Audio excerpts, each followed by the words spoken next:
નજર કરીશું સમાચારો પર। ગુજરાતમાં ડિસેમ્બરના અંતમાં કાતિલ ઠંડી અનુભવાશે। રાજ્યભરના જિલ્લામાં વધ્યો ઠંડીનો ચમકારો। સૌથી નીચા તાપમાન સાથે એટલે કે 11.2 ડિગ્રી સાથે નલિયા સૌથી ઠંડુગાર છે।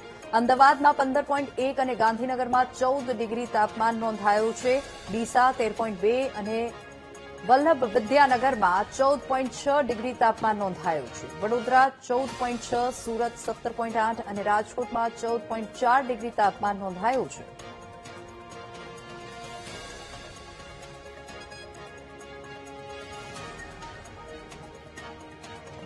ઠંડી ગાયબ થઈ ગઈ છે તેવો અહેસાસ થઈ રહ્યો હતો, પરંતુ છેલ્લા 2 દિવસથી પારો નીચે ગગડ્યો છે અને ઠંડીનો અહેસાસ થઈ રહ્યો છે। મહત્વની વાત કરવામાં આવે તો રાજ્યના હવામાન વિભાગ દ્વારા જે આગાહી આપવામાં આવી છે તે આગાહીની વાત કરીએ તો ઉત્તર પૂર્વમાં પવન ફૂંકાયા છે, જેના સીધી અસર ગુજરાતમાં જોવા મળી રહી છે અને વહેલી સવારે અને સાંજે કડક ઠંડીનો અનુભવ પણ થઈ રહ્યો છે। ત્યારે રાજ્યના તાપમાનની વાત કરવામાં આવે તો સૌથી નીચું તાપમાન નલિયામાં 11.2 ડિગ્રી નોંધાયું છે, જ્યારે અમદાવાદમાં 15.1 અને ગાંધીનગરમાં 14 ડિગ્રીનું તાપમાન નોંધાયું છે। જ્યારે ઉત્તર ગુજરાતની વાત કરવામાં આવે તો ડીસામાં 13.2 નું તાપમાન નોંધાયું છે અને મધ્ય ગુજરાતમાં એટલે કે બરોડામાં 14.6, દક્ષિણમાં સુરતમાં 17.8 જેટલું તાપમાન નોંધાયું છે। મહત્વની વાત કરવામાં આવે તો રાજ્યના હવામાન વિભાગ દ્વારા આગામી 5 દિવસ સુધી આ જે તાપમાન છે તે યથાવત રહેશે અને 5 દિવસ બાદ 2 થી 3 ડિગ્રીના તાપમાનમાં ઘટાડો આવશે। મહત્વની વાત કરવામાં આવે તો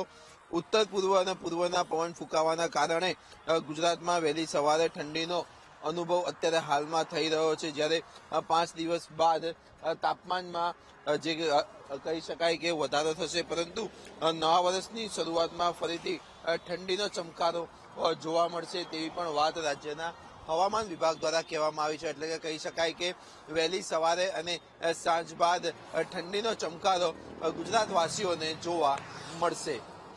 કેમેરામેન દશરથ ઠાકોર સાથે પાર્થ જાની, વીટીવી ન્યૂઝ, અમદાવાદ।